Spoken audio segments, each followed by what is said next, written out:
네, 조성우의 투자의 맛 함께하겠습니다. SK증권 영업부 PIB센터 조성우 부장 나오셨습니다. 어서 오세요. 네, 안녕하세요. 네, 주말 잘 보내셨어요? 예, 잘 보냈는데요. 시장은 늘 걱정입니다. 네, 시장 너무 걱정이죠. 사실 국내 증시만 어쩜 이렇게 그러게 말이에요. 힘이 없나. 네. 이런 고민으로 하루하루를 보내는 것 같은데, 자, 지난 금요일 시장부터 복귀 들어가 보겠습니다. 마침내 한국은행이 금리 인하를 단행을 했습니다. 그럼에도 불구하고 시장에 힘이 없었다. 이러한 네. 결과가 나왔는데 어떻게 보셨어요? 일단은 뭐 기준금리 인하가 이제 3년 2개월 만에 전격적으로 단행이 됐어요. 근데 뭐 제한적으로나마 이제 투자 심리의 개선은 조금 있었다라고 볼 수 있는데요. 일단 화면 한번 보실게요. 이따 어제 이제 10시 전후를 해서 한국은행의 기준금리 인하가 이제 발표된 이후에 그래도 시장은 조금 이제 매수세가 유입이 되는 그런 추이를 좀 보여줬어요. 이런 상황인데 사실 여기에서 이제 기준금리 인하에 조금 더 이제 반응했던 수급 주체는 기관입니다. 외국인 쪽은 이제 장 초반부터 계속 매도세를 지속을 했는데 기관 같은 경우에는 금리 인하를 단행한 이후에는 좀 이제 매수 규모가 확대되는 그런 모습이었고 실제 이제 점심 시간까지는 좀 이런 분위기로 반영이 됐나 했습니다만 최근 우리 시장의 좀 고질적인 문제라고 할까요? 유독 오후장 들어서 좀 시황이 좀 급변하는 일들이 좀 잦게 나타나고 있는데 전일도 이제 조금 용도사미로 좀 이제 그 힘이 빠져서 끝나는 그런 모습이었어요. 아무래도 이제 환율 부담이라고 생각을 하는데요. 네. 근데 섹터로 보자면은 10월엔 제가 좀 많이 말씀드리고 있는 이제 바이오 쪽이 계속적으로 좀 약진하는 모습을 좀 보여주고 있고 반도체는 이제 혼조세 삼성전자가 모처럼 오르고 하이닉스가 좀 조정받는 하루였고요. 네. 2차 전지는 제가 누누이 말씀드리지만 바이오와의 수급 대칭 구도 이런 함수 관계 때문에 바이오가 올라가니까 아무래도 2차 전지가 좀 약세를 보이는 그런 흐름이었는데요. 전체적으로 이제 금리 인하를 하다 보니까 섹터 쪽에서 이제 그쪽에 조금 반응하는 듯한 모습이었죠. 이를테면 금융이나 통신 뭐 자동차 같은 이제 이런 종목들 그리고 성장주로 대변되는 뭐 로봇주 같은 거 물론 이제 지난 거래일에는 노벨상 테마가 또 이제 일제히 또 네. 들썩이는 그런 모습이었는데요. 근데 수급이 참 아쉬운 거죠. 일단은 외국인이 코스피를 6천억 정도 매도를 했고 기관이 그러니까 금리 인하를 기점으로 해서 조금 이제 매수 규모를 확대하면서 2,700억 정도를 샀는데요. 그러니까 금리 인하 직후에 좀 기관 쪽이 조금 더 민감도가 높게 반응을 했다 이렇게 볼 수 있고 그리고 시장이 이렇게 힘이 빠지는 이유는 제가 여러분들께 누누이 말씀드리지만 결국 환율이다. 환율이 여전히 뭐 1,350원 전후에서 지금 내려올 생각을 안 하고 있다라는 것이고 다만 이제 조금 뭐 긍정적이라고 볼 수 있는 건 지난 거래일에 이제 금리 인하가 전격 단행이 됐음에도 불구하고 이제 환율이 위로 더 튀지는 않았다는 것이죠. 그러니까 이제 이런 부분들. 그러니까 환율이 여기서 더 튀지 않은 것은 다행스럽지만 우리 시장이 이렇게 조금 계속적으로 좀 소외돼 있고 뭐 푸대접 받는 그런 어떤 부분들을 개선하기 위해서는 역시 좀 환율이 좀 아래쪽으로 내려와야 되지 않나 이렇게 좀 정리를 해볼 수가 있을 것 같습니다. 그러니까 환의 부담, 그러니까 달러 환율의 강세로 인해서 네. 외국인들의 자금 이탈을 계속해서 부추기는 부분들이 있기 때문에 그 매크로적인 이슈부터 어느 정도 좀 잠재워졌을 때 시장 자체 어느 쪽이 상승할 것인가 뭐 이렇게 판단하는 것도 좀 빠를 것 같고 네. 근데 반도체를 보자 하면 삼성전자 실적 발표되고 나서부터 네. 사실상 반도체 자체 이야기를 좀 많이 안 하게 된 것 같아요. 네. 그만큼 주목도가 많이 낮아진 상황인데 반도체 어떻게 바라봐야 될까요? 제가 그러니까 지금까지는 여러분들께 반도체 관련해서 이런 말씀을 드렸을 거예요. 단기적으로는 SK하이닉스가 삼성전자보다는 좋을 수 있다. 네. 하지만 좀 길게 보면 삼성전자. 삼성전자가 나올 수도 있다라는 말씀을 드려놓고 있는데 저는 이제 최근 이제 어떤 동향들을 보니까 이제는 좀 바톤 터치를 우리가 좀 한번 고려해봐야 되지 않느냐 그런 생각이 들고 있거든요. 일단 화면 한번 보실게요. 자, 전일에 이제 삼성전자가 장중에 뭐 6만 원을 회복했다가 다시 뭐 59,300원으로 마감을 했습니다만 자, 삼성전자의 어닝 쇼크 이후에도 삼성전자가 추가적으로 하단이 깨지거나 그러지 않고 있죠, 여러분. 여기서 이제 조금씩 우리가 시각을 좀 전환해야 될 필요가 있지 않느냐 이렇게 생각을 하는데 자, 우리 추석 연휴 직후에 SK하이닉스의 매도 리포트로 SK하이닉스가 장중에 10% 막 급락하고 난리 난 적이 있었잖아요. 네. 근데 그때 SK하이닉스가 단기 바닥을 형성했다는 거 여러분 기억하실 거예요. 그리고 그 뒤에 SK하이닉스가 상당히 좋은 모습을 보였는데 10월 달 현재만 놓고 보게 되면 삼성전자는 계속적으로 하락권에 있는 모습이고 SK하이닉스는 상승권에 있는 모습인데 근데 전일에는 모처럼 삼성전자가 오르고 하이닉스가 조정받는 그런 모습이 감지가 되었다라는 거거든요. 여기서 이제 그럼 왜 이런 현상이 나타났을까 보면 삼성전자는 일단 기관들의 저가 매수세, 특히나 이제 지난 거래일에 금리가 인하되면서 기관 쪽이 조금 더 민감도가 높게 반응을 했다는 말씀을 드렸었죠. 그 연장선상에서 기관들이 삼성전자의 매수를 확대했다고 볼 수가 있는 것이고요. SK하이닉스는 전일 보합권 등락하다가 약보합으로 마감을 했는데 네. 어쨌건 10월 들어서는 삼성전자 대비해서 상당히 좋은 흐름을 보였기 때문에 단기 상승에 대한 피로감을 어느 정도는 볼 수가 있겠죠. 예. 그런 상황에서 지난주 목요일이 옵션 만기일이었잖아요. 물론 이제 종가의 동시효과에 외국인이 뭐 매수로 전환을 하면서 일종의 리밸런싱도 일어났지만 일단 만기일 이후에는 또다시 이제 포트폴리오 재조정이 있을 수 있는 개연성이 크다라는 것인데 이랬을 때 패시브 수급은 지금 현재 구간에서는 일단 하이닉스보다는 삼성전자 쪽에 조금 더 가격 메리트를 이제 느끼는 구간이 아닌가. 네. 저는 좀 이렇게 좀 해석을 할 수가 있을 것 같아요. 그럼 동일하시네요. 지난번에 그리고 앞서 말씀 주셨듯이 단기적인 관점에서는 SK 하이닉스, 중장기로는 삼성전자. 네. 사실 딱 10월 들어오고 나서 네.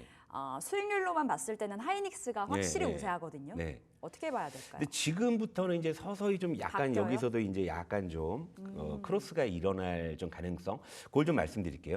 제가 여러분들께 그 2차 전지와 바이오의 수급 대칭에 대한 말씀을 많이 드렸잖아요. 그러니까 철저하게 어떤 이제 가격적인 관점에서 본다고 하면 그런 것들이 지금 하이닉스와 삼성전자에도 어느 정도 좀 시그널이 나타나고 있는데 그걸 한번 집중해서 보시자고요.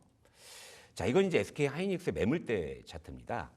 자, 최근에 보시게 되면 물론 약진을 했습니다만 최근 이 가격대에 굉장히 두터운 매물대를 계속 이제 뚫어주고 오는 그런 모습이었는데 이 매물대를 좀 치워놓고 보게 되면 하이닉스가 10월 달에 좀 많이 오르긴 했습니다만 제법 음봉이 많은 상승이었어요. 이것은 뭐냐면 이 두터운 매물대에 대한 저항을 알게 모르게 받고 있었다라는 것이죠. 만약에 이 매물대가 이 구간에 없었더라면 조금 더 위쪽을 바라보고 20만 원 위를 노려볼 수도 있겠습니다만 단기적으로는 기술적으로 이 두터운 매물대 상단에서 지금 저항을 좀 받을 수 있는 그런 가능성이 굉장히 좀 높다라는 거죠. 자, 제가 2차 전지는 단기적으로 너무 올라왔고 바이오가 조정을 받았기 때문에 스위칭을 말씀드린 논리도 마찬가지였어요. 2차 전지도 단기간에 많이 올랐다 보니까 매물벽을 말씀을 드렸었고 바이오가 조정을 받았지만 또 하단에 두터운 매물대의 지지를 받는다 말씀드렸죠. 그 논리를 SK 하이닉스에 보게 되면 지금 매물대 저항을 받는 상황인데 이제 삼성전자로 가볼게요. 삼성전자는 좀 다르죠. 삼성전자는 지금 현재 구간이 바로 두터운 매물대 하단에서 지금 지지를 받는 듯한 그런 모습을 보여주고 있죠. 그러니까 최근에 삼성전자가 어닝 쇼크고 온갖 안 좋은 소리, 노이즈 막 나와도 더 이상 하단을 안 깨는 이유는 이 두터운 매물대에서 지금 일단 지지 시도를 하고 있다라는 것이거든요. 그럼 지금 이런 상황에서 여러분 보세요. 이제 환율이 조금 안정돼 가지고 다시금 이제 외국인의 패시브 수급이 이제 유입된다라는 전제를 두고 봤을 때 그 외국인들이 지금까지는 삼성전자의 원체 노이즈가 크다 보니까 패시브 수급마저도 인덱스를 추종할 때 SK 하이닉스를 먼저 사는 그런 모습이 감지가 됐다면 이제는 이제 어떻게 될까요? 패시브 수급이 들어왔을 때는 아마 이제는 삼성전자를 다시금 가격적인 관점에서 선호할 수 있는 그런 가능성이 높다 이거죠. 그도 그럴 것이 이번 달만 놓고 보면 이제 한 절반 지나가고 있는데요. 하이닉스는 6.5% 올랐고요. 삼성전자는 오히려 3.6% 하락을 해 있는 상황이거든요. 네. 그럼 이제 앞으로 이제 삼성전자 하이닉스의 어떤 수급이 어떻게 이제 다시금 스위칭이 일어나는지 이 부분을 좀 관전 포인트로 보시면 될 것 같은데 기술적인 시그널은 이제부터는 삼성전자가 하이닉스 대비해서 조금 선전할 가능성을 암시하고 있다. 네. 전 이렇게 좀 말씀을 좀 드리고 싶기 때문에 삼성전자는 현재 가격적으로 매우 순한 맛이고 이제 현재 구간에서는 단기적으로 중기적으로 일단 하이닉스보다 지금 구간에서 이제 다시 이제 선호주로 바꾸는 그런 말씀 좀 드리도록 하겠습니다. 다시금 스위칭이 되어가는 구간에 서 있다고 합니다. 삼성전자를 지금 자리에서는 순한 맛으로 평가를 주셨습니다. 오히려 좀 단기적으로 하이닉스가 많이 올라간 부분이 있기 때문에 조금은 보수적으로 바라보면 좋을 것 같고요. 자, 한국은행이 0.25%포인트의 금리 인하를 단행을 했습니다. 그러면서 사실 시장이 강하게 살아날까 했지만 지수 자체에 강한 힘은 없었고요. 뜯어본다면 밸류업 관련주로 분류되는 종목들이 어느 정도 힘이 실리더라고요. 네. 어떤 영향이 있을까요? 그건 너무나도 당연한데 화면을 보시면서 말씀을 드릴게요. 일단 뭐 KB금융은 다시금 이제 좀 정고점을 향해서 가고 있는데 일단 뭐 이제 밸류업 지수에 포함도 됐겠다. 뭐 이제 3분기 뭐 이제 실적 전망도 괜찮겠다. 또 주주환원 계속 하겠다. 이제 이런 부분들이 계속 탄력을 받고 있는 상황이고 최근에 이제 현대차도 다시금 이제 좀 저점을 다시 좀 높여가고 있는 그런 모습인데 또 지난 거래일에는 금리 인하를 또 계기로 해서 조금 더 반응하는 모습이었고 아래에 있는 이제 지주회사 이제 LG 같은 경우도 전일에 이제 상승 시도가 나왔는데요. 전체적으로 이제 밸류업으로 거론되는 종목들이었잖아요. 예. 그러면 기준금리를 인하하게 되면 아무래도 배당 수익률이 높은 쪽에 또 다시금 수급이 유입될 수 있는 개연성이 굉장히 커지잖아요.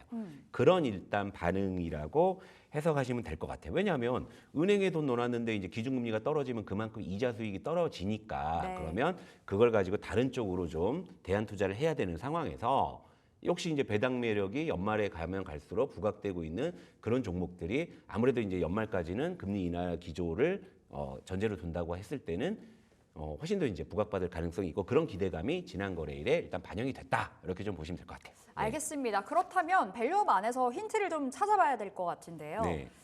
우리가 그동안 밸류업 얘기했을 때 뭐 네. 금융주도 뭐 여타 다른 섹터 이야기 참 많이 했었습니다만 통신주에 대해서 네. 매력적으로 봐주셨던 기억이 나거든요. 네. 여전히 괜찮아요? 그러니까 사실 밸류업 지수가 발표됐을 때 말이 많았던 게 있어야 될 게 없고 왜 그렇죠. 얘가 뭐 이런 거였잖아요, 사실. 근데 통신주가 없었어요. 없었어요. 그래서 이제 화면 한번 볼게요. 자, 밸류업 기대감으로 쭉 올라가다가 밸류업 네. 지수가 발표되고 쭉 빠지잖아요. 그러니까 네. 제가 여러분께 뭐라 그랬습니까? 그러니까 왜 얘가 들어가 있고 왜 얘가 빠졌는지는 중요하지 않은 것이고 일단 그렇게 해서 인덱스가 공표가 됐기 때문에 시장 수급은 거기에 반응할 수밖에 없다는 말씀을 드렸잖아요. 그러면 그런 걸로 인해 가지고 NC소프트나 뭐 엔터주나 그런 거 이제 밸류업 지수에 포함된 종목들의 기관 수급이 유입되는 것도 말씀을 드렸었고, 근데 통신주는 밸류업에서 포함이 안 돼 있다 보니까 단기적으로 이제 그런 수급들이 다시 이제 빠져나가는 거죠. 왜? 밸류업 지수에 포함이 안 됐으니까 얘를 추종할 이유가 없어지는 거잖아요. 예. 그런 것 때문에 이제 단기적으로 조정을 받았는데 그렇다고 해서 얘가 그럼 밸류업의 매력이 없는 것이냐 보면 그렇지 않다라는 것이죠. 자, 일단은 금리 인하로 인해 가지고요 통신주의 배당 매력은 더 부각될 가능성이 있는 것이고 오히려 그 동안에 조정을 받아줬기 때문에 단기적으로 가격 메리트도 굉장히 커졌다 이렇게 볼 수 있는데요. 자, 통신주 빅트의 3분기 이익 전망치 한번 보시자고요. 요걸 보시게 되면 통신주는 지금 너무 좀 좋은 매수 구간이 아닌가 이렇게 생각을 하는데. 일단 그 통신주의 3분기 이익 추정치를 보게 되면 일단 전년비 대비해서는 개선 그리고 전분기 대비해선 살짝 감익인데 올해 연간으로 보게 되면은 실적이 좋아지는 그런 개념입니다. 이건 뭐냐면 연간 실적이 개선됐다고 했을 때는 배당을 조금 더 확대할 수 있는 개연성이 커지잖아요. 이런 상황에서 작년에 통신주의 배당 수익률을 한번 보게 되면 SK텔레콤이 7.1%의 배당 수익률이 나왔고 KT가 5.7% 정도가 나왔거든요. 근데 여기서 실적이 연간 기준으로 이만큼 좋아진다고 했을 때는 이보다 배당 수익률이 조금 더 좋아질 개연성이 있겠죠. 그런 상황에서 단기적으로 밸류업 지수에서 포함이 안 됐기 때문에 수급적으로 조정을 받은 부분들은 그만큼 가격 메리트가 발생을 한 거죠. 그렇기 때문에 저는 금리나 그리고 밸류업 물론 이제 지수에는 포함이 안 됐습니다만 이런 관점에서 본다고 했을 때 여전히 뭐 밸류업군에서는 여전히 통신주가 제일 좀 가격적으로 순한 그런 섹터라고 볼 수가 있겠고요. 그리고 최선호주는 여전히 SK텔레콤으로 말씀드리도록 하겠습니다. 실적 자체가 또 안 좋은 게 아니라 계속해서 좀 나아지고 있고 원체 주가 자체가 많이 낮은 가격에 형성이 되어 있기 때문에 SK텔레콤 최선호주로 통신주 순한 맛으로 평가해 주셨습니다. 자, 우리 부장님 한강 작가님의 네. 책 뭐 한 권이라도 보셨나요? 예, 집에 몇 권 있어요. 오, 있으세요? 네, 네, 네. 저도 사고 싶어가지고 이번에 예. 엄청 많이 찾아봤는데 예. 못 사겠더라고요. 예, 안 그래도 그 당근에 내놓으면 비싸게 팔 수 있는데 저는 그러진 않고 어. 그 정도로 지금 이제 노벨상 그 수상의 낭보가 시장에 굉장히 후끈 네. 지금 반영이 되고 있는데 저도 사실은 이제 지난 거래일에 그런 말씀을 드리면서도 아침에 이제 혹시 이걸로 이제 좀 수익의 기회를 좀 다들 그런 생각을 하셨을 텐데 아마 화면 한번 보실게요. 네. 그러니까 여러분 다 그 마음 압니다. 여러분들도 아차 했는데 아마 놓치셨던 분 많이 계실 건데 자, 뭐 대표적인 출판 관련주, 서적 관련주, 예스24 그냥 점상 같죠. 뭐 따라갈 수도 없었어요. 네. 예, 점상을 갖고 그다음 이제 밑에 있는 종목은 밀리의 서재인데 장중에 25% 급등을 했었고 아래는 이제 삼성출판사인데요. 삼성출판사도 장중에 25% 급등하는 모습이니까. 근데 이 친구들이 대부분 다 뭐 시가의 뭐 20% 가까이 그 이상 네. 뭐 떠서 출발하니까 저도 사실 아침에 따라가 볼까 하다가 그냥 포기하자. 이런 거였거든요. 근데 이제 이 관련주들이 지난 주말에도 이 노벨 문학상 관련해서 이슈들이 되게 확대 재생산되고 뭐 인쇄소가 이제 뭐 주말도 그렇죠. 반납하고 뭐 밤새도록 뭐 이제 지금 뭐 책을 네. 찍고 있다 이제 이런 거기 때문에 오늘도 이제 좀 그런 후속 좀 시세가 날 수도 있을 것 같기는 한데요. 근데 벌써 이제 갭으로 뭐 점상을 가고 뭐 20% 이렇게 급등하면 그 자체로 벌써 매운맛이 어마어마해지는 거거든요. 예. 그러니까 일단은 이런 것들은 결국에는 충동적인 투기적인 수급이 굉장히 강하게 지금 반영되고 있는 구간이기 때문에 이건 사실은 뭐 굉장히 좀 뭐 참 측정하기 좀 어려운 그런 어떤 좀 섹터가 아닌가 좀 볼 수 있을 것 같아요. 네. 그러니까 보유하고 있었다면 아니면 이 소식에 좀 발빠르게 잡으셨다면 사실 잡기도 쉽지 않았을 것 예상이 같은데. 불가능했잖아요. 그렇죠. 네. 그러면 이거는 보유자들의 영역이었을 텐데 네. 지금 들고 계신 분들 어떤 대응이 맞는지도 궁금하고 네. 그럼 지금 자리에서 기세는 더 뭐 단기적인 시세는 더 나오겠죠. 네, 그러긴 한데 이게 그러니까 저는 그래서 주말에 그런 관련 뉴스 보면서 우리 시장에 그 차라리 인쇄 관련주 같은 거 뭐 이런 거 있을까요? 있나 찾아봤더니 그 인쇄 회로 기판주는 많은데 FPCB 뭐 이런 쪽이요. 왜냐하면 그 충무로 쪽에 그 이제 인쇄소들이 많이 있는데 네. 대체로 사실은 좀 영세하다 보니까 좀 상장하기가 쉽지 않은 그렇죠. 하지만 이제 그들은 특수를 누리면서 뭐 재미를 보다 보니까 시장에 이제 상장돼 있는 쪽 종목 위주로 이제 관련주가 반응을 한 건데 다만 이제 이 종목들도 참 이제 여기서 이제 우리가 좀 신중해야 될 부분들은 다시 한번 화면을 보시게 되면 자 예스24가 점상을 가니까 한세 예스24 홀딩스는 지주회사잖아요.